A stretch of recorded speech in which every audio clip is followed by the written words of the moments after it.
बिस्मिल्लाहिर्रहमानिर्रहीम, अस्सलाम वालेकुम। मैं हूं ज़ुबैर अमान। नाज़रीन, ज़ारा केस में जो हम लोग चाहते थे, जो आप लोग चाहते थे, बिल आखिर वो पूरा होते दिखाई दे रहा है। हम सबका एक ही मकसद है कि हमने अपनी इस बहन को इंसाफ दिलाना है, इस बहन के मासूम बेटे शाफे को इंसाफ दिलाना है और ज़ारा के वालिद मोहतरम पुलिस मुलाजिम ASI शबीर भाई को इंसाफ दिलवाना है और इंशाल्लाह हम उसमें कामयाब होते दिखाई दे रहे हैं। आप तमाम लोग इस वक्त मुबारकबाद के मुस्तहिक हैं, क्योंकि आप लोगों ने हमारी वीडियोस को ना सिर्फ देखा है, कमेंट्स में अपनी राय का इजहार किया और इन वीडियोस को शेयर किया और ये वीडियोस उन लोगों तक पहुंची हैं जिन्होंने हमारी बहनों के लिए, हमारी बेटियों के लिए, हमारी बहुओं के लिए कानून बनाना है। मुबारकबाद का मैंने जिक्र इसलिए किया है कि बिल आखिर एक वजीर मियां मुश्तबा शुजाउर रहमान साहब ने बिल आखिर असेंबली में ये जो ज़ारा वाला केस था ये उठा दिया है। उन्होंने असेंबली में जितने भी मेंबरान मौजूद थे, जितने भी MPs मौजूद थे, उन्होंने ईवान के अंदर ये सारा केस रखा है। उन्होंने लोगों को आगाह किया है, उन्होंने बताया है कि किस तरह डस्का के इलाका कोटली मरला में एक जालिम सास ने अपनी बेटी के साथ मिलकर, नवीद नामी एक दरिंदे के साथ मिलकर, एक मासूम लड़की को जो कि उनकी बहू भी थी, उसे बेरहमी के साथ ना सिर्फ कत्ल किया बल्कि उसके मुबैना तौर पर टुकड़े करवाए और फिर उनको नाले में फेंकवा दिया। ये वो जुल्म था जो आज तक ना आपने सुना ना हम लोगों ने सुना। तो मैं मुबारकबाद पेश करता हूँ, मैं बल्कि सलूट पेश करता हूँ मैं मियां मुश्तबा शुजाउर रहमान साहब को कि बिल आखिर उन्होंने इस ये जो केस है इसको सब लोगों के सामने असेंबली में रखा है, क्योंकि इससे पहले मेरा ख्याल है कि किसी ने भी इस केस के ऊपर बात नहीं की।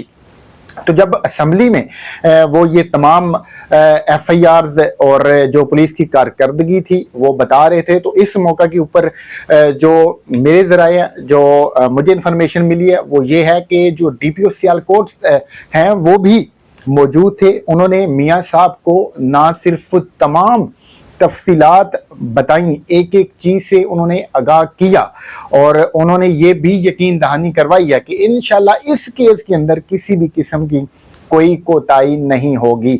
और ये मैं बात आपको बड़े वसूख से कह रहा हूँ कि शुरू दिन से जो DPO सियालकोट हैं वो एक एक चीज को खुद देख रहे हैं। जितनी भी इस केस के अंदर नई डेवलपमेंट होती है, जो नई चीजें आती हैं, तफ्तीश में कुछ नई चीजें पता चलती हैं या फिर नई रिपोर्ट्स आती हैं, तो वो उनको आगाह किया जाता है। इसके अलावा जो SP साहब हैं वो भी इस मैटर को देख रहे हैं, क्योंकि DPO साहब ने उनकी भी जिम्मेदारी लगाई हुई है और फिर वो शबीर साहब के साथ मुसलसल राब्ते में हैं। जैसे कोई नई चीज आती है तो वो आगाह करते हैं और फिर उनसे पूछते भी रहते हैं।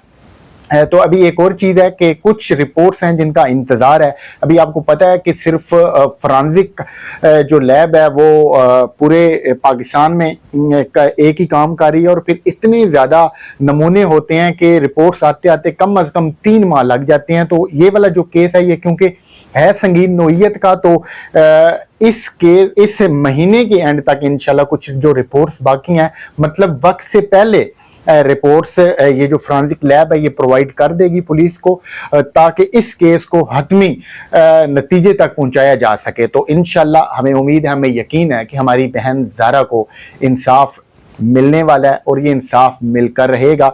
तो मियां मुश्तबा शुजाउर रहमान साहब का हम अपनी इस वीडियो के थ्रू शुक्रिया अदा करते हैं, DPO सियालकोट साहब का हम शुक्रिया अदा करते हैं, डस्का पुलिस का हम शुक्रिया अदा करते हैं जो कि पूरी तनदही से इस केस के ऊपर काम कर रही है और उनका मकसद एक ही है कि ज़ारा को इंसाफ देना है, शबीर साहब को इंसाफ देना है और इन जालिमों को कैफ़े किरदार तक पहुंचाना है। तो ये थी अब तक की इस केस में नई डेवलपमेंट। तो जैसे ही कोई और चीज़ आती है तो वो भी हम आप लोगों के सामने रखेंगे। तो आपने हमारे साथ जुड़े रहना है, कमेंट्स में अपनी राय का इजहार करते रहना और इन वीडियोस को शेयर करते रहना है, क्योंकि हम सब ने मिलके अपनी इस बहन को इंसाफ दिलवाना है। तो इंशाल्लाह हमें ये भी उम्मीद है कि अब चूंकि ईवान में ये मामला उठाया गया है तो हमारी बहनों, हमारी बेटियों, हमारी बहुओं के लिए कोई ना कोई इंशाल्लाह ऐसा कानून ज़रूर बनेगा कि किसी में जुर्त ना होगी कि वो इनके साथ इतना बड़ा जुल्म करे या फिर इनकी तरफ देखे।